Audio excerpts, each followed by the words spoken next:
So let's take this opportunity to do a little Binance to Cake purchase tutorial. What this is going to entail is getting a couple of different wallets if you don't already have them.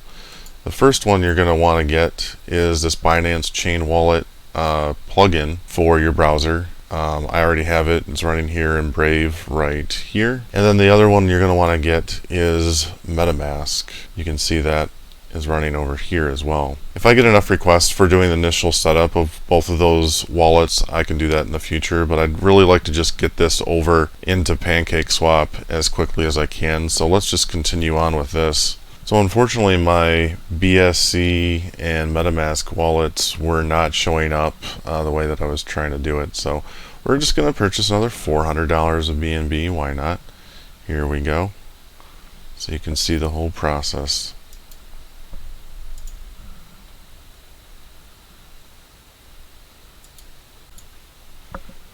So here we are about to withdraw the BNB that we just purchased. The first part of this process, we're going to use the Binance Chain Wallet. And when we're getting things out of Binance, we need to use the Binance Chain Network. That's what interfaces directly with Binance.us. So we're going to copy this address, making sure that it's on the Binance Chain Network, not the Smart Chain. Coming back over here, pasting the address. We're not going to do exactly the max. We'll leave a little bit to help reduce our transaction fees working on the exchange here itself in Binance. Let's do that, and we'll hit submit. Got to confirm with our two-factor. Then I'll just verify this in my email. I'll be right back.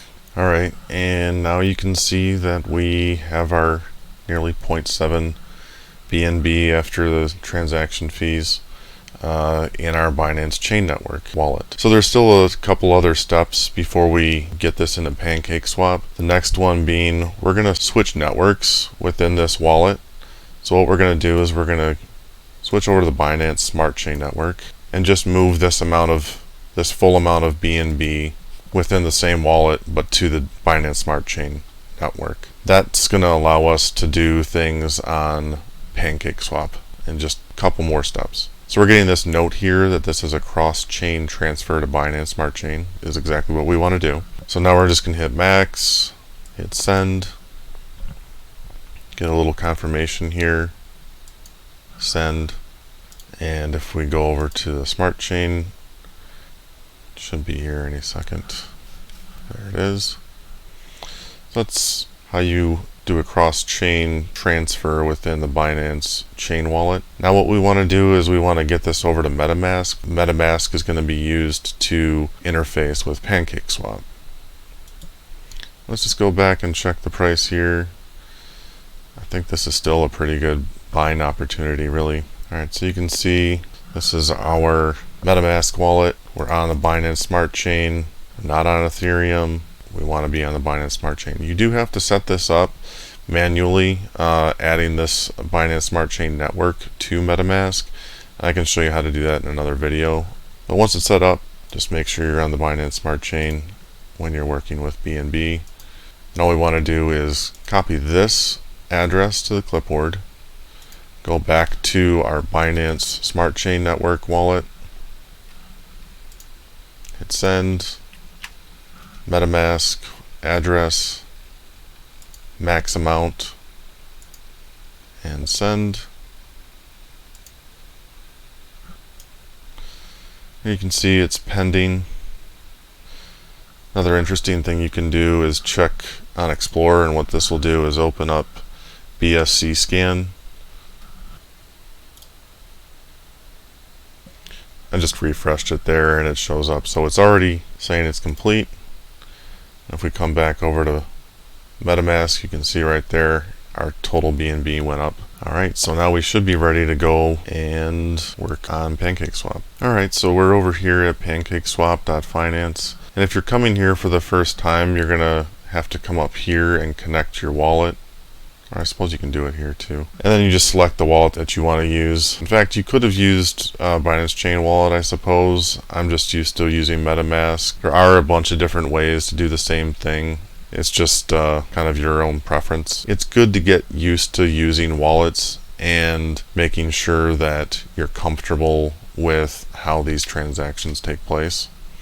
So we're just going to click connect to a wallet, MetaMask in this case, and then you should see this up here. This is like your wallet address. Let's come over to trade and exchange, and this is where we can buy any number of different tokens with our BNB, so we can see our balance. One of the things you do want to keep in mind is that you're always going to want to keep at least a little bit of BNB in your wallet to be able to be used for gas fees.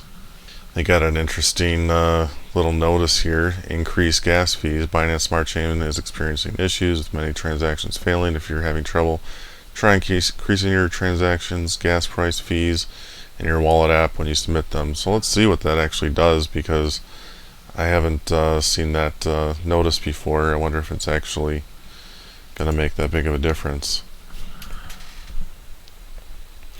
So anyway, let's not do the full amount here, but we'll do, say, 1.5 BNB into Cake. And you do need to just give it a second here sometimes, because I'm certain there's enough liquidity. Yeah. So this is where you can set the slippage tolerance that you're comfortable with. I think this should be okay. So we're just going to try this once, just as is. So I'm going to confirm a swap. 1.5 BNB will get me 29.4442 cake.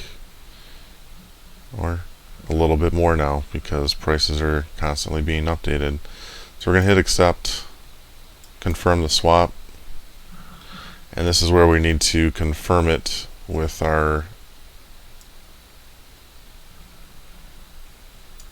within our MetaMask wallet. So I mean, you can see the gas fee. I mean, this is just laughably small compared to what you'd have to be doing on Ethereum.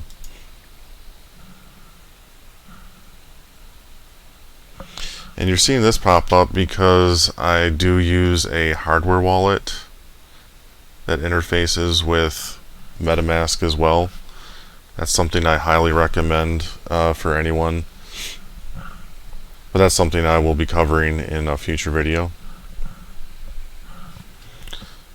And I can't show you this part of it on my physical device, but I'm tapping a few times just to confirm with my hardware Trezor wallet, and now you can see that the transaction has been submitted. Once again, we can view this on BSC scan. Close that for now.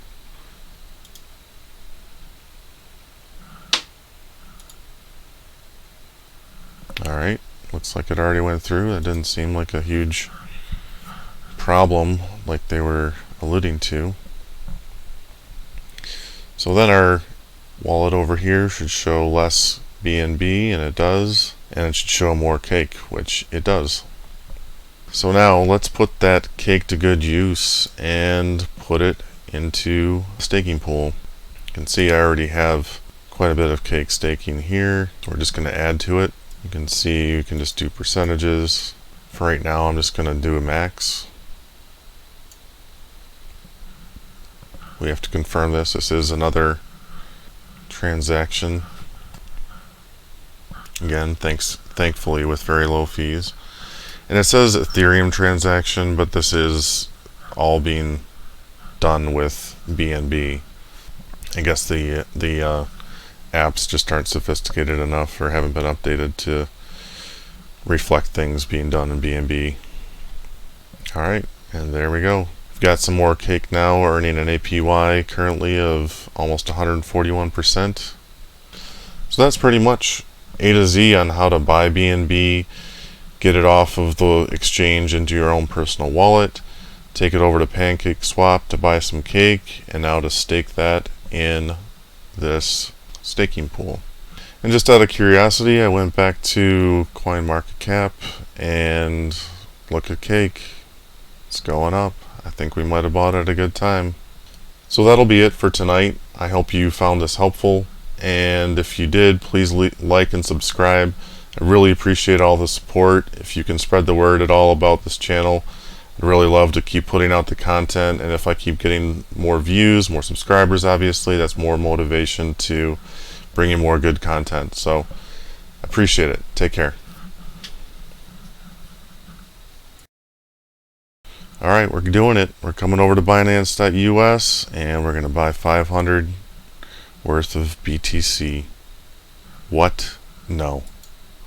BNB. What am I doing?